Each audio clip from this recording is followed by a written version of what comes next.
નર્મદા પરિક્રમા શરૂ કરતા પહેલા જે બાબત ધ્યાન રાખવાની છે એમાં પ્રથમ તો ચાલો આ પરિક્રમા છે જે થોડીક બેઝિક માહિતી છે જે પણ ગામડાઓ હોય છે એની વિશેષતા આપણે જાણવાની કોશિશ કરીશું. તો ભસ્માસુરે જે વરદાન માંગ્યું હતું એ હું જેના હાથ ભારતમાં કુલ 3 જગ્યા પર માં નર્મદા ઉત્તર દિશા તરફ વહે છે. તિલકવાડાથી રેંગન ગામ સુધીનો જે માર્ગ છે જેમાં એક છે મણિનાગેશ્વર કપિલ મુનિ આશ્રમ. આજે પરિક્રમાનો પહેલો દિવસ છે અને પહેલા દિવસથી જ અમે જોયું છે કે ઘણા લોકો રાત્રે જ પોતાની પરિક્રમા શરૂ કરી દે છે. 2 વર્ષ પહેલાં જે રણછોડરાયજી આશ્રમ છે ત્યાં પણ બોર્ડ લાગેલા હતા કે રાત્રિ પરિક્રમા યોગ્ય નહીં, શાસ્ત્ર વિરુદ્ધ છે. એમાં શ્રદ્ધાળુઓ પોતાની ક્ષમતા અનુસાર પોતપોતાની રીતે પરિક્રમા કરે છે. ઉઘાડા પગે પરિક્રમા કરવાથી શું ફાયદો થાય છે? એટલે તેમની જે દિવ્ય ઉર્જા હોય છે, જે દિવ્ય વાઇબ્રેશન હોય છે, એ આપણા શરીરમાં સૂક્ષ્મ રીતે પ્રવેશે છે. દર વર્ષે ભાવ વધતો જાય છે. પહેલા વર્ષે જ્યારે અમે કરી હતી ત્યારે કંઈક 20 રૂપિયાની આજુબાજુ હતી. દરેક વ્યક્તિએ જીવનમાં એકવાર આ પરિક્રમા કરવી જોઈએ કે ના કરવી જોઈએ? કરવી જોઈએ. જીવનમાં હું અપલોડ કરીને જે જોશે એમાંથી 5 જણ જો આ જાણીને પરિક્રમા આવશે તો મને એવું લાગશે કે ના, મેં ખરેખર પરિક્રમા કરી અને બીજાને પણ કરાવી. આ વિડીયો બનાવવાનો આ એક ઉદ્દેશ છે.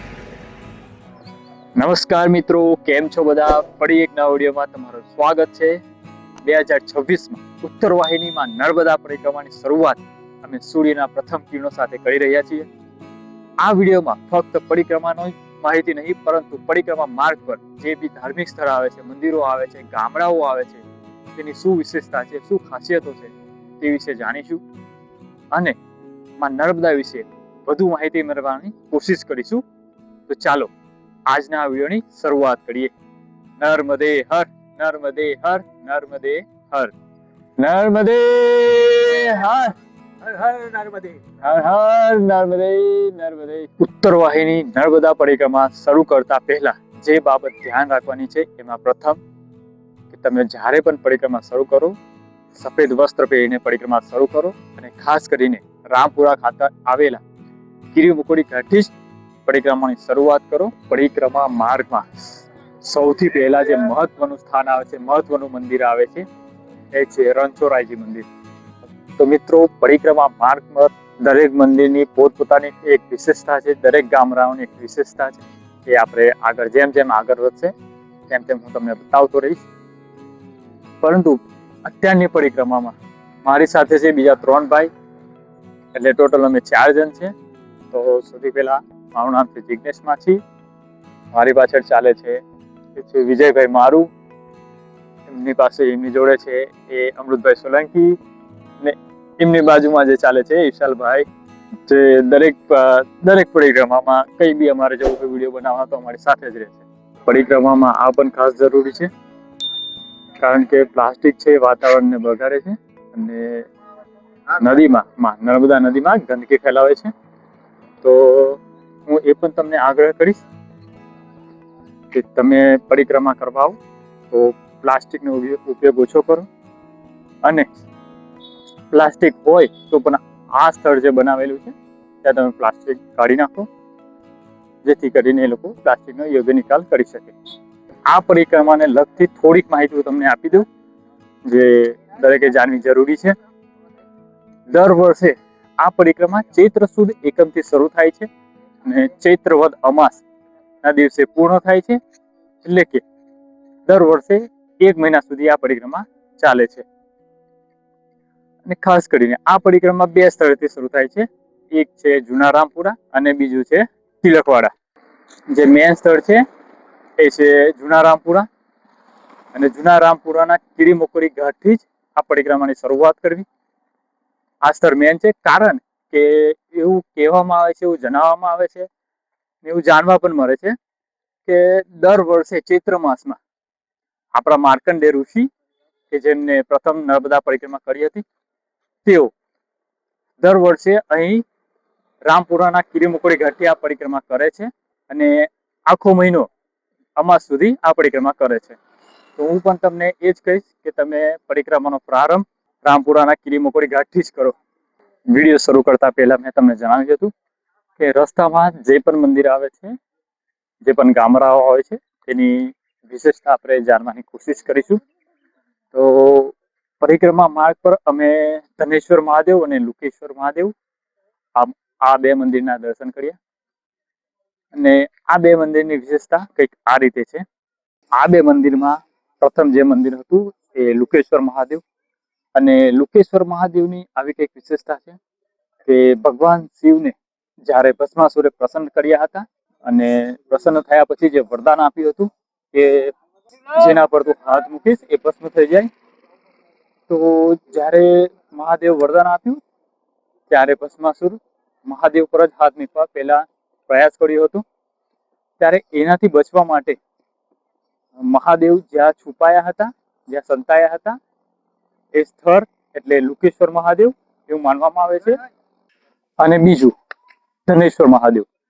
એમ કહેવાય છે કે ભગવાન કુબેરે આ સ્થળ પર 100 વર્ષ સુધી તપસ્યા કરી હતી, તેથી અહીંયા ધનેશ્વર મહાદેવની સ્થાપના થઈ એમ માનવામાં આવે છે. આ જે બોર્ડ છે આપણને બતાવે છે, આપણને યાદ અપાવે છે કે આપણે જે કાર્ય કરવા માટે આવ્યા છે, શુભ કાર્ય કરવા માટે આવ્યા છે, પરિક્રમા કરવા આવ્યા છે, ધર્મનું કાર્ય કરવા માટે આવ્યા છે, તો ગંદકી ના કરવી જોઈએ, ગમે ત્યાં કચરો ના નાખવો જોઈએ. પરિક્રમા ખાલી આપણે જ નથી કરી રહ્યા, પરિક્રમામાં જે પાછળ સફાઈ કરી રહ્યા છે એ લોકોનો પણ કંઈક ને કંઈક હિસ્સો છે જ. કારણ કે આ લોકોના સહયોગથી, આ લોકોના સફાઈથી આપણે સરળતાથી પરિક્રમા કરીએ છીએ. તો આપણે જે પરિક્રમા કરીએ છીએ એનો ઘણો બધો હિસ્સો હું એમ માનીશ કે જે સફાઈ કરે છે એ લોકો માટે પણ છે. તો મિત્રો, પરિક્રમા માર્ગ પર કોઈક ને કોઈક કંઈક ને કંઈક રીતે પોતપોતાની સેવા આપી રહ્યું છે. પાછળ તમે જે જોઈ શકો છો ત્યાં બહેનો માટે શૌચાલયની સુવિધા આપેલી છે, અને આ સાઈડ પર જે છે ત્યાં ભાઈઓ માટે શૌચાલયની સુવિધા આપેલી છે. પરિક્રમા રૂટ પર આપણે જ્યારે માંગરોળ ગામ પાસે પહોંચીએ છીએ ત્યાંથી બે રસ્તા પડે છે. એક રસ્તો સીધો જે સીધો રાજપીપળા નીકળે છે, અને બીજો રસ્તો જે પરિક્રમાનો મેન રસ્તો છે.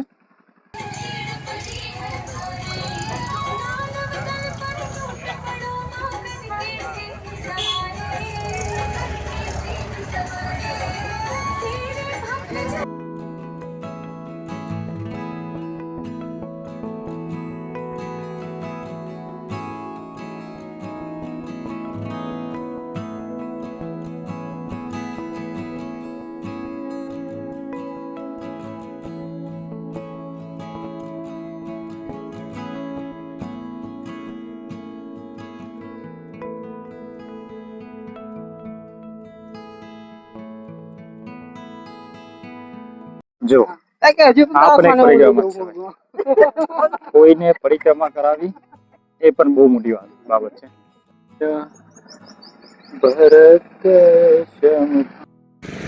તો મિત્રો, ભારતમાં કુલ 3 જગ્યા પર માં નર્મદા ઉત્તર દિશા તરફ વહે છે. માં નર્મદા અમરકંટકથી લઈને ભરૂચના સમુદ્ર સંગમ સુધી દક્ષિણ દિશા તરફ વહે છે.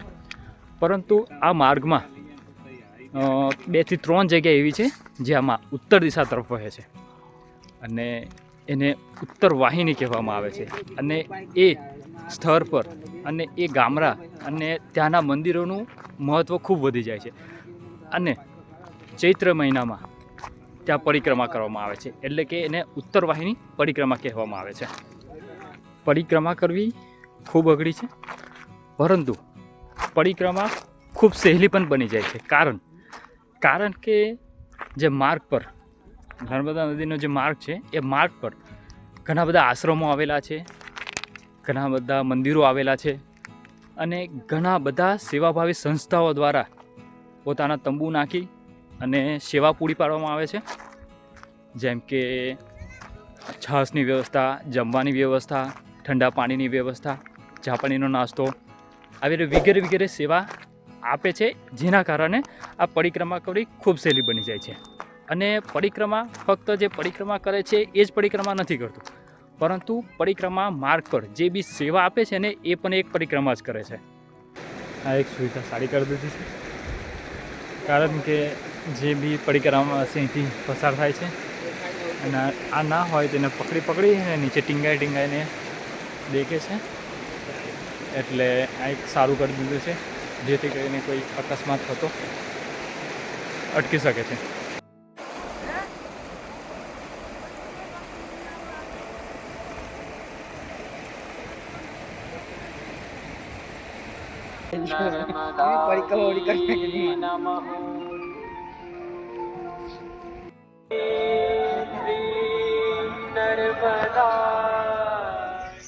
કેવું લાગે છે વિજયભાઈ ને વિશાલભાઈ કે દરેક વ્યક્તિએ જીવનમાં એકવાર આ પરિક્રમા કરવી જોઈએ કે ના કરવી જોઈએ?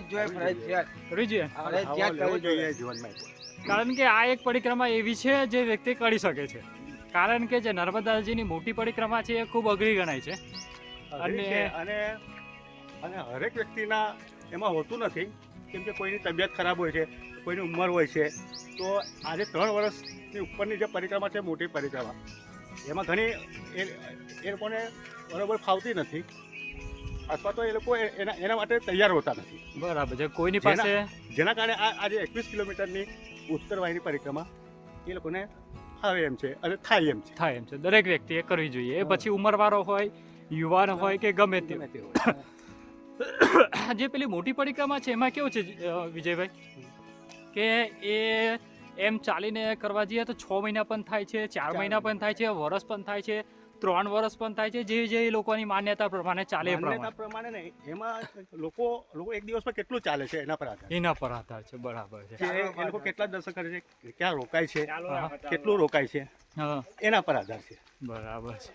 ને બીજું કેવું કે જે વ્યક્તિઓ છે અત્યારે એ લોકો પાસે સમય જ નહીં હોતો આટલો બધો. કારણ બધા એવું છે કે નોકરી ધંધા હોય છે, ઘણા બિઝનેસ હોય છે, કે એમાંથી એ લોકો ટાઈમ કાઢી શકે એમ હોતા નથી.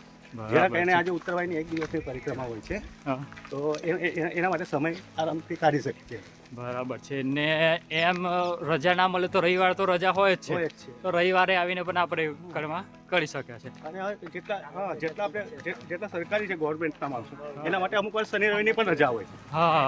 તો એ પણ રાત્રે આવે છે અને આપણે વહેલી સવારે પરિક્રમા કરીને સાંજે પૂર્ણ કરી શકે. બરાબર છે. તો આમાં તમને શું અનુભવ મળ્યો આ પરિક્રમામાં? આ પરિક્રમામાં કેવું છે અમૃતભાઈ કે આ પરિક્રમા જે લોકો કરે છે અલગ અલગ રીતે બધા કરે છે. જેમ કે કોઈ માતાજીનું નામ લેતા પરિક્રમા કરે છે, કોઈ ભજન કરતા પરિક્રમા કરે છે, કોઈ મારી જેવો વિડીયો ઉતારતા પરિક્રમા કરે છે, કોઈ ખાલી ફરવા માટે પણ પરિક્રમા કરે છે. એ લોકોનો વિષય છે, એ લોકો જાણે. હવે મારું હું થોડુંક બતાવી દઉં કે હું કેમ વિડીયો બનાવીને આ પરિક્રમા કરું છું. કારણ કે ઉદ્દેશ્ય આટલો જ છે કે આ વિડીયો બનાવીને આ વિડીયો હું અપલોડ કરીને જે જોશે એમાંથી 5 જણ જો આ જાણીને પરિક્રમા આવશે તો મને એવું લાગશે કે ના, મેં ખરેખર પરિક્રમા કરી અને બીજાને પણ કરાવી. આ વિડીયો બનાવવાનો આ એક ઉદ્દેશ છે. બીજું એક પ્રશ્ન એવો છે કે અત્યારે જ્યાં જુઓ ત્યાં પરિક્રમામાં, આપણે કોઈ રાજનીતિકની વાત નથી કરતા, પણ જ્યાં જુઓ ત્યાં મોદી સાહેબના અને આપણા મુખ્યમંત્રીશ્રીના ફોટાઓ, મોટા મોટા બેનરો મેકેલા. બરાબર. જો આના સિવાયના ધાર્મિક જે આપણા માતાજી છે નર્મદા મૈયા, એમના ફોટા, એમના નકશાઓ, એમના વિશેના બધું કહે તો પ્રજાને પણ જાણવા મળે. બરાબર. કે આપણે પરિક્રમાનું મહત્વ શું છે. બહુ મોટી વાત કરી છે વિજયભાઈ તમે કે ખરેખર એક ને એક બેનર આપણે ઠેઠ પરિક્રમા ચાલુ કરી ત્યાંથી જોતા સામે જ બેનર દેખાય છે, તમે એની પર જરા કેમેરો મારો અને આવા જ બેનરો આપણે બતાવી દઈએ ને અસંખ્ય સંખ્યામાં નર્મદા પરિક્રમાના માર્ગ દરમિયાન જોવા મળશે. બરાબર છે. એ નથી મારો એક ને એક જ બેનર છે. હા, એ મેન છે કે એક ને એક જ બેનર છે.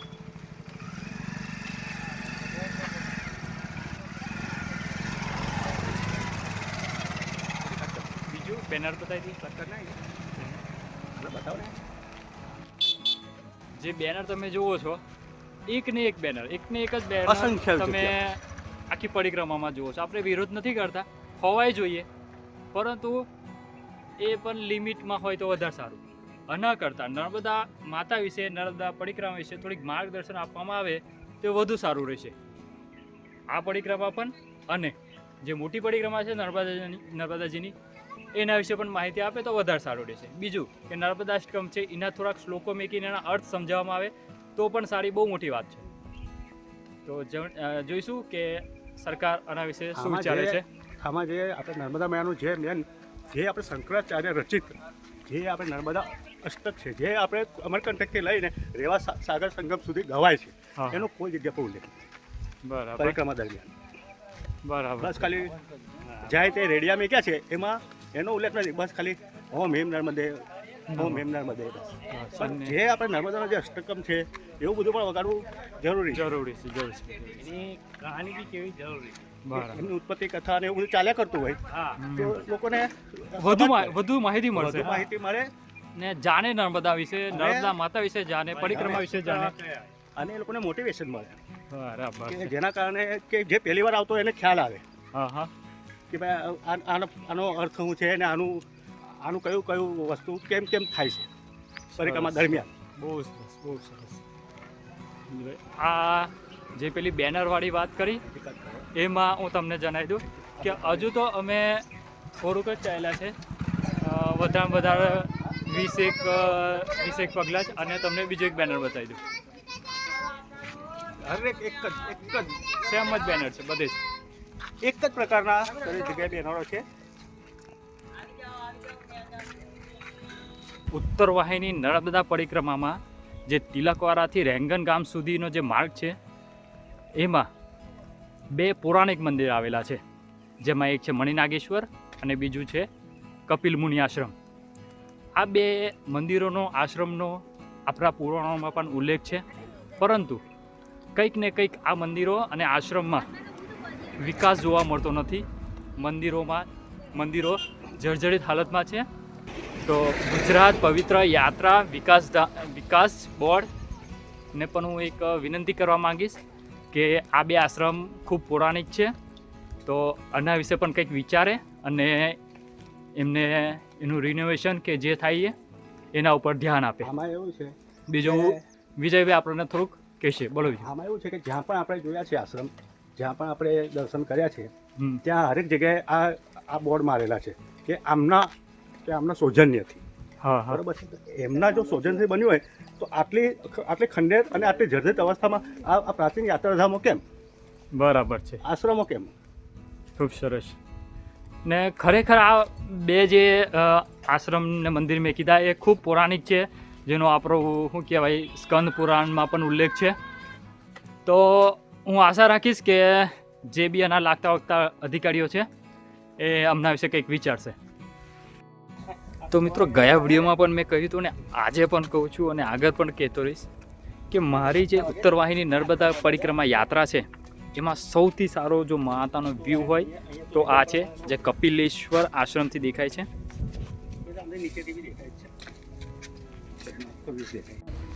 આ જે નર્મદા પરિક્રમા છે એમાં ઉત્તર વાહિનીમાં નર્મદા પરિક્રમા, એમાં શ્રદ્ધાળુઓ પોતાની ક્ષમતા અનુસાર પોતપોતાની રીતે પરિક્રમા કરે છે. કોઈ બૂટ પહેરીને કરે છે, કોઈ ચંપલ પહેરીને કરે છે, કોઈ મોજા પહેરીને કરે છે, કોઈ ઉઘારા પગે પણ કરે છે. પણ અત્યારે આપણે જાણીશું કે ઉઘારા પગે પરિક્રમા કરવાથી શું ફાયદો થાય છે. તો મિત્રો, કહેવાય છે કે આ જે નર્મદા કિનારો છે એ કિનારા ઉપર ઘણી બધી જગ્યા પવિત્ર છે, બરાબર. તો એ વિષય પર થોડુંક આપણને વધુ વિજયભાઈ માહિતી આપશે. વિજયભાઈ. એમાં એવું છે જિગ્નેશભાઈ કે આ જે પરિક્રમાઓ થાય છે એના જે બંને કાંઠાઓ હોય છે, જે કેટલાક અર્વાચીન છે, કેટલા પ્રાચીન છે, બરાબર. તો એમાં જે ઋષિમુનિઓએ જે તપસ્યાઓ કરી છે, બરાબર. જે એમને દેવો એમને સાક્ષાત જે આપણે દર્શન આપ્યા છે, બરાબર. એવી કેટલીય ભૂમિઓ આવેલી હોય છે. આપણે નથી જાણતા કે આ ભૂમિ કઈ છે. બરાબર. તો એના માટે એમ છે કે આપણે જે ચપ્પલ પહેરીએ છીએ તો આપણે એ ભૂમિને સ્પર્શ નથી કરી શકતા. બરાબર. તો એના જે વાઇબ્રેશન હોય છે, એની જે ઉર્જા હોય છે, દિવ્ય ઉર્જા, એને આપણે અનુભવી નથી શકતા, અથવા તો આપણી અંદર પ્રવેશે છે પણ આપણે જાણી નથી શકતા. બરાબર. એના કારણે આપણે આ ચપ્પલ વગરની પરિક્રમામાં એવું હોય છે કે જે બી દિવ્ય સ્થાનોમાં આપણો જે પગ સ્પર્શ થાય, બરાબર. એટલે તેમની જે દિવ્ય ઉર્જા હોય છે, જે દિવ્ય વાઇબ્રેશન હોય છે, એ આપણા શરીરમાં સૂક્ષ્મ રીતે પ્રવેશે છે, જે આપણે પણ નથી જાણતા હોતા. બરાબર. ને એનું ફળ આપણને અવશ્ય પ્રાપ્ત પણ થાય છે, પણ એને આપણને ખબર નથી હોતી કે આ ફળ મને કઈ રીતે મળી રહ્યું છે. ઓહ. અને આમાં છે એવી તો કેટલી પરિક્રમાઓ છે. જો કે આપણે આ ઉત્તર વાહિની નર્મદા પરિક્રમા છે, પછી છે મોટી નર્મદા પરિક્રમા છે, હા હા પછી આપણે ગોવર્ધનની પરિક્રમા છે, ગિરનાર પછી ગરવગઢ ગિરનારની પરિક્રમા છે. હા, હા. ઘણી બધી પરિક્રમાઓ આવી છે કે અનેક શ્રદ્ધાળુ ભાવિક ભક્તો જે ઉઘાડા પગે ચાલતા હોય છે. તો એના જે દિવ્ય વાઇબ્રેશન અને એમની જે સૂક્ષ્મ શક્તિ રહેલી છે એનો શરીરમાં પ્રવેશ થાય, એના કારણે ઉઘાડા પગે ઘણા ભાવિકો પરિક્રમા કરતા હોય છે. ખૂબ સરસ ખૂબ સરસ. તો મિત્રો, હું એમ નથી કહેતો કે તમે પણ ઉઘાડા પગે જ પરિક્રમા કરો, તમારી ક્ષમતા અનુસાર કરો, પણ જે ઉઘાડા પગે પરિક્રમા કરવાથી જે ફાયદા થાય છે, જે અનુભવ થાય છે, જે ઉર્જા પ્રાપ્ત થાય છે, તે વિજયભાઈ આપણને જણાવી. તો તમે તમારી ક્ષમતા અનુસાર તમને જે યોગ્ય લાગે એ તે પરિક્રમા કરી શકો છો. આપણે એમ નથી કહેતા દિનેશભાઈ હા. કે તમે ઉઘાડા પગે જ કરો, બરાબર. કેમ કે અત્યારનું વાતાવરણ છે, અત્યારે આપણે ગ્લોબલ વોર્મિંગનો જમાનો છે, અત્યારે આપણો દેશ ગરમ થઈ રહ્યો છે, જમીન ઘણી તપી ગઈ છે, જેથી કરીને બહુ અસહ્ય રહી છે આ પરિક્રમા ઉઘાડા પગે કરવાનું.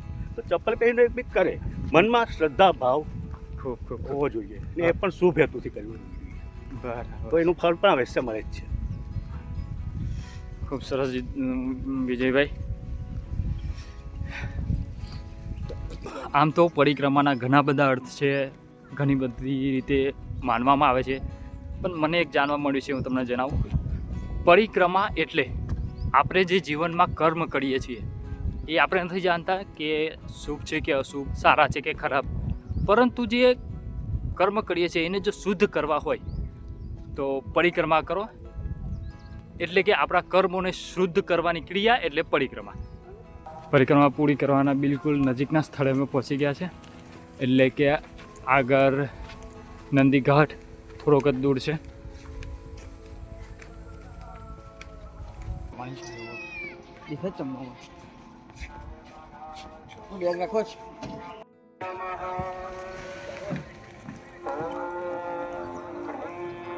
મિત્રો, ખબર નથી પડતી કે દર વર્ષે આજે નંદી ઘાટ પર બોટની સવારી કરાવે છે, જે સામે પાર કહેવાય રામપુરા ઉતારે છે.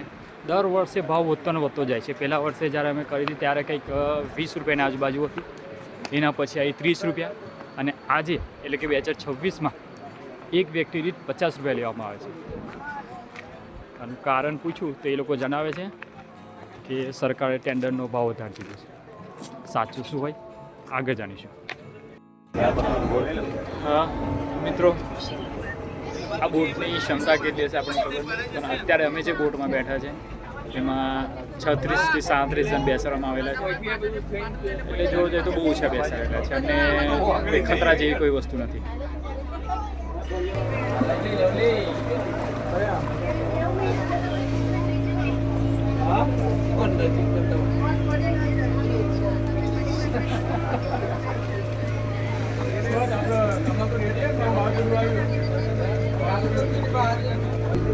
હા, પેલા જે આપણે 20 રૂપિયા લેતા તો જૂની ફોટો, એટલે અત્યારે નવી ફોટો જે આવી છે એના વિશે આ વિષય પર મેં આજે ટિકિટ લીધી ને ત્યાં પૂછ્યું તો એ જ હું કહેવા માગું છું કે પહેલાં આપણે જ્યારે કરી ત્યારે 20 રૂપિયા કંઈક ટિકિટના હતા. પછી જ્યારે કરી તો 2 વર્ષની જ વાત કરું છું, 2025માં 30 જ રૂપિયા હતા ને, 2025માં 30 જ રૂપિયા હતા. 20 રૂપિયા 20 કે 30 એટલે હા, એ જ હું કહેવા માંગુ છું કે ગયા વર્ષે એટલે કે 2025માં ટિકિટ ફક્ત 20 જ રૂપિયા હતા, અને અત્યારે એટલે કે 2026માં એક જ વર્ષમાં આ લોકોએ 50 રૂપિયા કરી દીધું છે. તો આ વિષય પર મેં પૂછ્યું કે તમે નવી બોટ લાવ્યા એટલે ભાવ વધાર્યો, કારણ કે એવું નથી કે સરકારે ટેન્ડર વધારી દીધું, એવું કેવું છે શું છે આ લોકો ધર્મ નામે શું કરે છે હવે કંઈ કહેવાય નહીં. જે હોય તે 50 રૂપિયા કરશે કે 100 રૂપિયા કરશે, પણ જે પરિક્રમા કરવાવાળા છે એ તો કરવાના જ છે. પણ સરકારે પણ આના વિશે કંઈક વિચારવું જોઈએ. નર્મદે હર. તો મિત્રો, ઉત્તર વાહિનીમાં નર્મદા પરિક્રમામાં વધુ એક મહત્વનું સ્થળ જે લોકો બહુ ઓછા લોકો જાણે છે એ છે પાંડવ ગુફા. એટલે કે પાંડવો જ્યારે વનવાસ કાળ દરમિયાન અહીંયા આગળ એમને એક શિવલિંગની સ્થાપના કરેલી છે. એટલે ગુફા જેવું નથી, પરંતુ શિવલિંગ એક મહાદેવનું મંદિર છે. તો એ ઘણા લોકોને નથી ખબર, તો જે લોકો આવે છે એ લોકો અહીં આવે અને ત્યાંના દર્શન કરે. તો સ્થળની વાત કરું તો જે રામપુરા કીડી મકોડી ઘાટ છે એ ઘાટથી થોડુંક આગળ જવાનું છે. આગળ જતાં હું તમને બતાવી દઉં, જે નજીકમાં જ દેખાય છે. ગયા વર્ષે નહોતા જવા દેતા, કારણ કે પૂરના કારણે ઘણું બધું ધોવાઈ ગયું હતું, એના કારણે નહોતા જવા દેતા. પણ આ વર્ષે ખુલ્લું છે, તો તમે આવો તો આનો પણ લાભ લેજો. અહીંયા છે માર્ગ થોડો અઘરો છે, પણ સાચવીને જવાશે. આડી અહીંયા અરે પગથિયા છે સીધા. આ સ્થળની હું વાત કરું છું. મૂકેલા જ છે.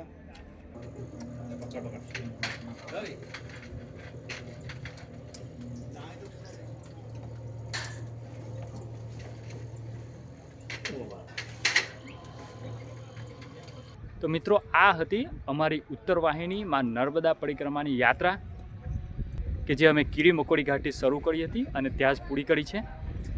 તો આવા જ નવા વિડીયો જોવા માટે અમારી ચેનલને સબસ્ક્રાઈબ કરો, અને જે લોકો પરિક્રમા વિશે ઓછું જાણે છે કે નથી જાણતા એ લોકોની વિડીયો શેર કરો, જેથી કરીને એ લોકો પણ આ પરિક્રમા વિશે જાણે અને માની પરિક્રમા કરી માના આશીર્વાદ મેળવે. તો આજનો આ વિડીયો અહીં પૂરો કરીએ. મળીશું ફરી નવા વિડીયો સાથે. નર્મદે હર, નર્મદે હર, નર્મદે હર.